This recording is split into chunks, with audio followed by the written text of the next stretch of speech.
Hello everyone, it's Pete Blair here, aka the Mad Scientist. I'm just trying to make a small video here to make everyone aware of the versatility of the slow speed mandrels that I make here in my small shop. I make everything right here in Canada and British Columbia. The company's name for my tools is Pete's Tools, and all the tools that I make are made right here in the shop. There's nothing comes from offshore or anything else.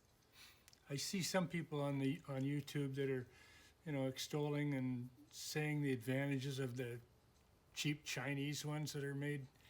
And yeah, they're cheaper, but I don't think they're as versatile and I don't think they're as good. I do make them for both the Fordham style, 1/4 inch shank, and 1/8 inch, which is the Dremel type power tools. I started out making a few for a friend of mine, a carving friend of mine who's since moved on, and it soon became apparent that it was turning out to be a bigger job than I'd thought, and I was making them one at a time, but now I make them in kind of larger batches. I make them all from cold rolled steel. They each come with a stainless steel sharpened pointed screw that I do on my lathe. Makes it much easier to push it through holes in sandpaper and that kind of thing, rather than the blunt end. Much easier.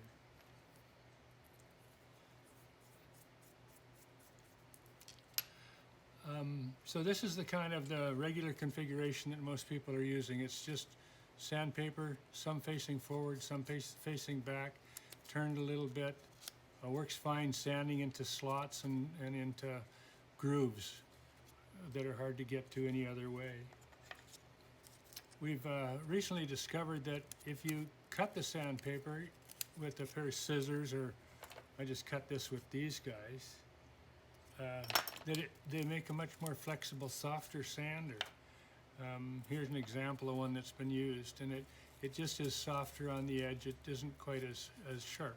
So that might work for some of the things you do.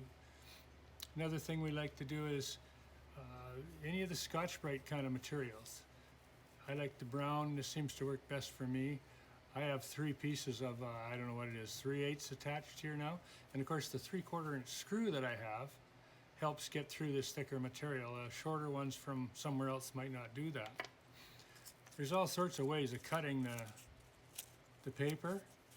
You can see I've cut it diagonally here, and this one's cut straight in. You can do whatever works for you. One thing I'd like to say is that 1.5 inch paper is about the maximum I'd ever use on a Dremel.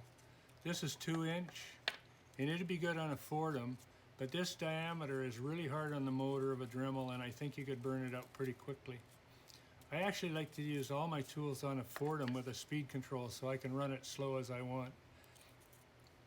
Another advantage of my mandrel is it'll take a wider, thicker buffing pad. So if you wanted to buff some jewelry or even buff your wood turnings, all you need is a jeweler's buff and one of my mandrels, and you're away. Typically the Dremel mandrels are mounted in a Dremel tool. If you push them all the way in and just take them out slightly, just a tiny bit there, that'll make sure that they don't bend. If you put them way out here and you push on them, they'll bend. So you want it in there just a little bit out. The reason you leave it a little bit out is if they get stuck in the collet, which they do sometimes, you can push them in and that'll release them from the collet and let them come free. As I said, I like to use them in a Fordham. This is typical of a Fordham and a shaft I make for the Fordham. So what I have added recently is these contour. It's a soft rubber sander. So you use it just right on your regular Dremel or Fordham. I'll just put this one on here. Oops, I should put it on correctly. If you're going to use this sander with your Dremel, you simply mount a washer on it first, then you put it in the collet the same as you would, pull it out a little bit and do it up. Oh, which way's up? That's the way, doing it up.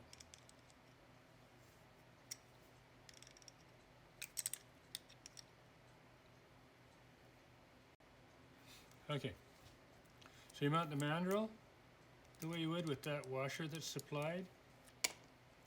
Next is you put the sandpaper in over top of that soft mandrel. Now you want to make sure when the tool's spinning and it spins away from you that this trailing edge follows, so it doesn't come around and catch here on this edge. You want it to trail. So when you put it onto the mandrel,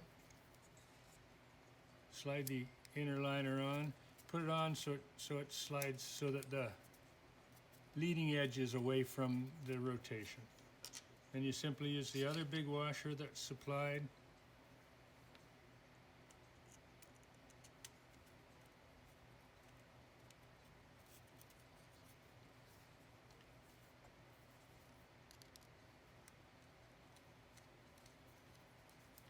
And you tighten it up, and tightening it up puts a little tension in that inside rubber, and so the sleeve won't slip.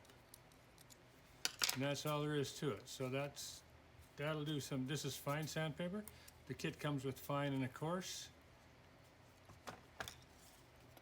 For the Fordham type, similar process. The washer with the large hole goes onto the shaft first, then the inner liner goes on. Once again, you load the sandpaper. Load the sandpaper onto the rubber, making sure that this edge trails and doesn't lead.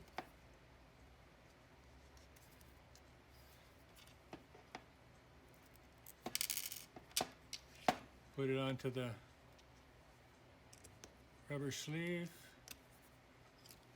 Insert the pointed screw, which helps it find its way. Pointed, it helps find its way into the hole.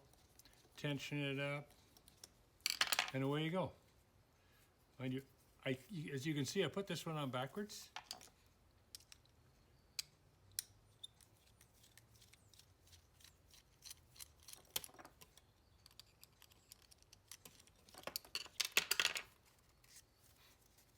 Simple enough to turn it around, get it to go so that now it doesn't, now this trailing edge follows, it won't catch.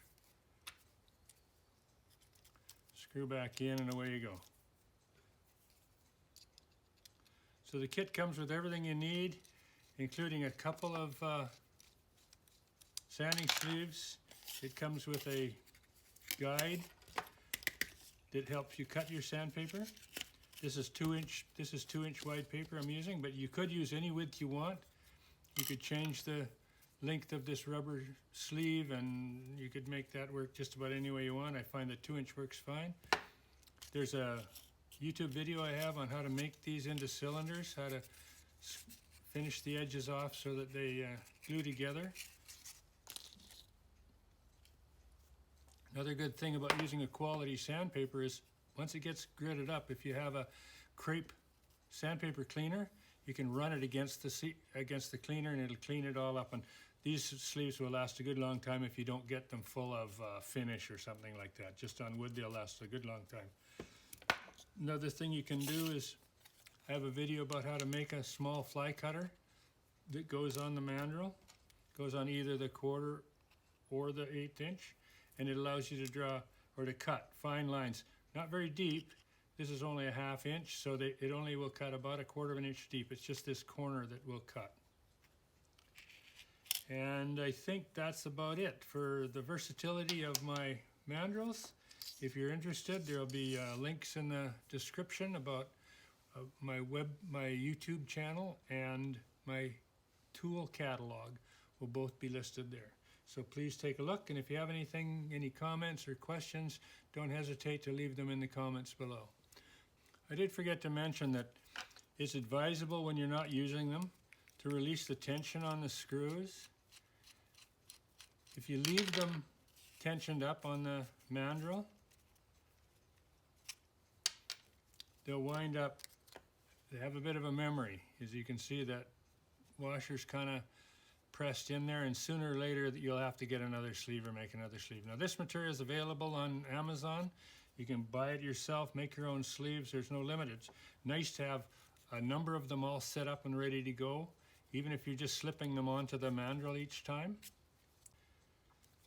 you can always just leave this inner sleeve on your mandrel. It won't cause any problems. You can then mount your sandpaper, anything you want with that still on there, so you don't have to take it off each time. It will come off. It's just a little bit tight so it doesn't slip on there, but I just leave them on all the time.